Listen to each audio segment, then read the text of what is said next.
लोगों के हौसले की बात है कि वो जमात फिर उसी तरह खड़ी हुई और अल्लाह के फजल करम से इस इलेक्शन में वो पहले से ज्यादा ताकत के साथ खड़ी होगी।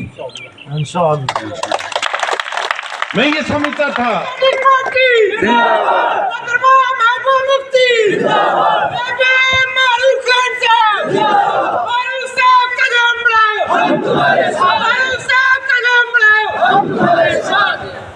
मैं ये समझता था कि शायद किसी को मेरी शक्ल पसंद नहीं, किसी को मेरा कद कामत पसंद नहीं, किसी को मेरा रंग रूप पसंद नहीं, किसी को मेरी जात पसंद नहीं, तो मैं ही सीने पर पत्थर रख के दिल बड़ा करके किसी को कबूल कर लूंगा जिसको जमात आगे लाई।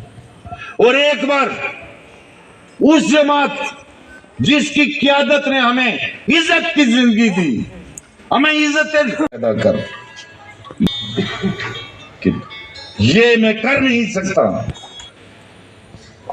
और ये किए बगैर आज का इंसान शायद इतना गुमराह किया गया है कि जब वो अपना ईमान ज़मीर बेच के आएगा तो कहीं हो सकता है मेरे दिल पर उसके लिए कोई गुमराही गुजरे। अच्छी बात नहीं है, छोड़ दो अपने हाल पर।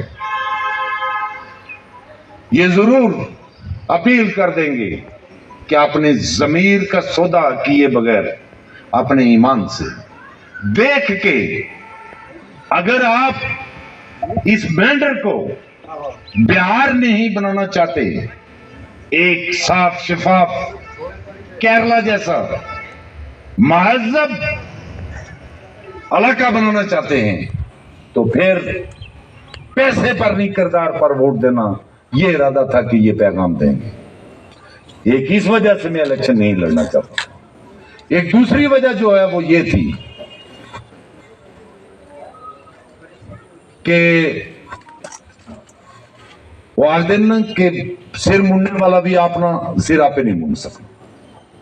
दूसरी वजह यह थी कि मेरी जमात मेरी लीडरशिप के खिलाफ बहुत बड़ी साजिशें रचाई गई और पार्टी को तो आप जैसे मैंने तहिया कर लिया था, अज़म कर लिया था कि किसी को लड़ाएंगे, जिसको पार्टी हो सामने लाएगी उसको लड़ाएंगे। उसके पीछे दो तीन वजूहात थी। पहली वजह यह थी कि मेंढर के इलेक्शन जो है उस सिस्टम को इतना गंदा कर दिया गया है। टकों पर इंसानों के ज़मीर खरीदे जाते हैं, टकों पर इंसानों के ईमान खरीदे जाते हैं, टकों पर इंसानों की इज्जतें खरीदी जाती हैं। और मेरा तरीका जिंदगी फकीरी है, अमीरी नहीं। खुद ही ना बेच, फकीरी में नाम पैदा कर। ये मैं कर नहीं सकता। और ये किए बगैर आज का इंसान शायद इतना गुमराह किया गया है कि जब वो अपना ईमान ज़मीर बेच के आएगा तो कहीं हो सकता है मेरे दिल पर उसके लिए कोई गुमराही गुजरे। अच्छी बात नहीं है, छोड़ दो अपने हाल पर।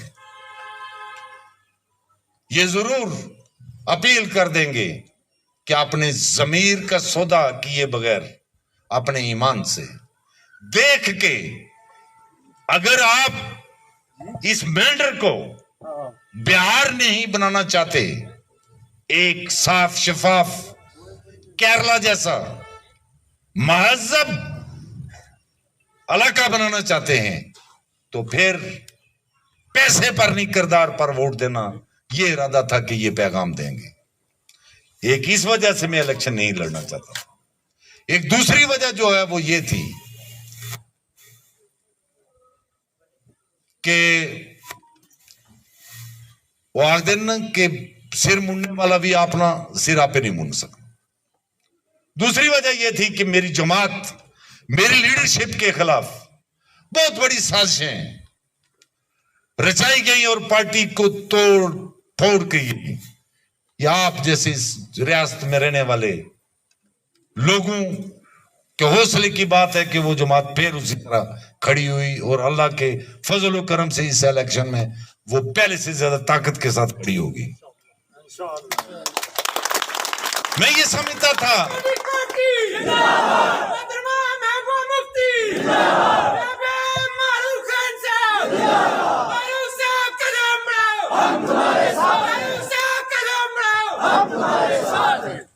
मैं ये समझता था कि शायद किसी को मेरी शक्ल पसंद नहीं, किसी को मेरा कद कामत पसंद नहीं, किसी को मेरा रंग रूप पसंद नहीं, किसी को मेरी जात पसंद नहीं, तो मैं ही सीने पर पत्थर रख के दिल बड़ा करके किसी को कबूल कर लूंगा जिसको जमात आगे लाई।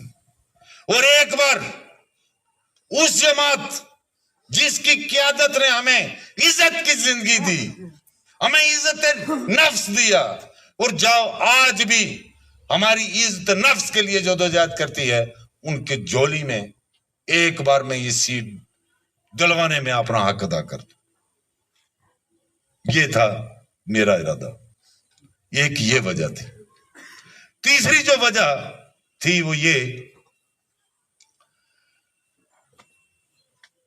कि मैंने इलेक्शन हार के कोई आसान नहीं किया, लेकिन जो जदोजहद करके मैंने डेवलपमेंटल मैटर्स में या जो मैंने करवाया है, मैं तकबर नहीं कहता। जो पावर में रहे या आज भी हैं, गिनते हैं, सुबह शाम गिनते हैं, वो बैठे टेबल पर, मैं भी लिस्ट रखूंगा, वो भी रखे। बगैर पावर के कोई मैं ना एमएलए बन सका ना कुछ। जो मैंने करवाया है वो भी पेश करूंगा, वो भी पेश करें। मैं ये समझता था कि उस वक्त ये मारूफ था, पीएमजीएसवाई की जिले में 40 रोडें जो है मंजूर हुई, 20 मेंढर में लाई, 7 सुरनकोट में गई, 13 हवेली में। और उस वक्त के एमएलए साहब ने चीफ इंजीनियर के साथ लड़ाई की कि यहां का मैं एमएलए भी था रूलिंग पार्टी का, एमएलसी भी यहां से जमात का, डिस्ट्रिक्ट प्रेसिडेंट भी, आपने हमें 13 दी और मेंढर में 20 दे दी। कहना वाजिब नहीं। चीफ इंजीनियर ने कहा आप ही नहीं, सारे एमएलए को जाके मारूफ का शुक्रिया अदा करना चाहिए, जिसने एक आइडिया मिनिस्टर को दिया कि कैसे ये करना चाहिए आपको। और उसने कहा मैं गवाह हूं। उसी से कन्विंस हुआ मिनिस्टर, और उसने जाती तौर पर मुझे साथ लिया, जाके दिल्ली से सारी मंजूर करवा के लाई। आप कहते हो उसको 20 क्यों दे दी? वो अगर 20 से भी ज्यादा कहता तो शायद वो भी हो जाता। ये एक मिसाल मैं दे रहा हूं। आज भाई किसी आदमी को कोई पावर दी गई है, तो इसीलिए लोगों ने इतनी बड़ी कीमती चीज जिसको वोट कहते हैं, जिससे एक नुमाइंदा पैदा होता है, वो दिया। और सुबह शाम क्यों लिस्ट लिए हुए फिरते हो? आसान उन लोगों का है जिन्होंने वोट दिया, उल्टा उन पर आसान कर रहे हो। मैंने ये दिया भाई, जब आपको वोट नहीं दिया गया था उस वक्त आप नहीं कुछ कर सकते। वोट देने के बाद आपके पास ताकत आई, और वो वोट कर रहा है, ये सारा आप नहीं कर रहे हो।